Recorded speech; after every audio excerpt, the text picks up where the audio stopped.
Alors que Terry enquête avec sa femme Vanda sur les récents événements qui ont poussé les plus grandes agences de renseignement du pays à le menacer pour des crimes qu'il n'avait pas commis, Spawn commence à découvrir de son côté les terribles implications de sa nature démoniaque. Aidé par un mentor ne rechignant pas à lui enseigner quelques ficelles, Hal découvre des vérités à son sujet qu'il aurait, au final, préféré continuer d'ignorer.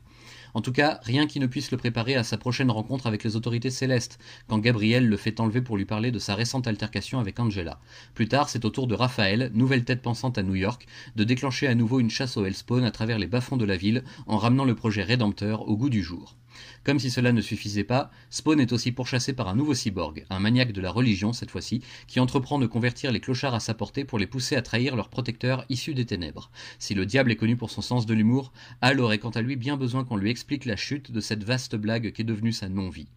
Parvenant à triompher du cyborg sans grande difficulté, mais ayant perdu une bonne partie de la confiance que lui accordaient ses ouailles jusque-là, notre Spawn se replie dans ses ruelles crasseuses et se prépare pour les affrontements à venir, qui, il n'en doute pas, seront légion. Mais rien n'aurait pu le préparer à son prochain voyage dans le sud du pays, cette Amérique profonde et emplie de haine raciale et de violence quotidienne, des maux que Hal Simmons ne connaît que trop bien de sa vie précédente, et auxquels il va s'attaquer sans délai tout le long de la route qui le conduira jusqu'à New York, son foyer. Par la suite, c'est une confrontation directe avec les agents célestes pour sauver l'un de ses rares amis qui poussera Spawn à affronter à nouveau le Rédempteur, cette fois avec succès, tandis qu'un nouvel observateur se joint à l'aventure pour étudier le comportement et les motivations d'Hal de plus près, histoire de bien peser le rôle qu'il aura à jouer plus tard quand la Grande Guerre éclatera.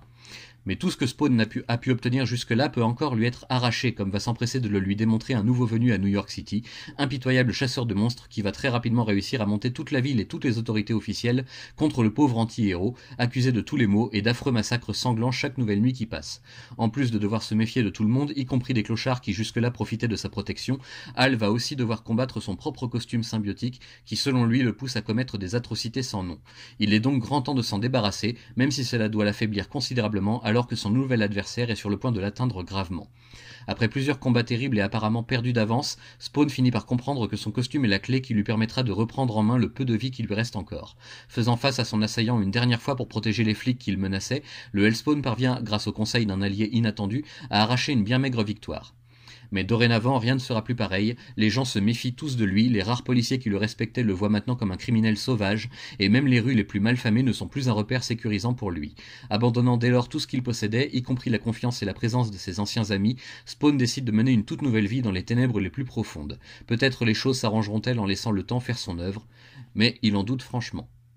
Je n'ai pas été très convaincu par les chapitres de McFarlane contenus dans ce troisième tome de l'édition Delcourt, principalement parce que la plupart des événements dont on nous parle se sont déroulés dans d'autres séries ou mini-séries, exactement comme avec le cas du Violator dans le tome précédent. Le lecteur qui ne suivrait que l'apparition principale Spawn n'a dès lors pas toutes les cartes en main pour comprendre les références et l'intrigue en cours. C'est bien dommage que tous ces récits et à côté ne soient pas disponibles, ou du moins pas aussi facilement que la série principale. En revanche, les chapitres signés Alan Moore m'ont agréablement surpris. Je m'attendais à quelque chose d'imbitable comme une sorte de délire pseudo-mystique dont on a l'habitude avec cet auteur sur ce genre de parution, mais étonnamment j'ai trouvé dans Bloodfeud des qualités que je ne m'attendais pas à y déceler, notamment en ce qui concerne le dessin, grandement amélioré pour l'occasion.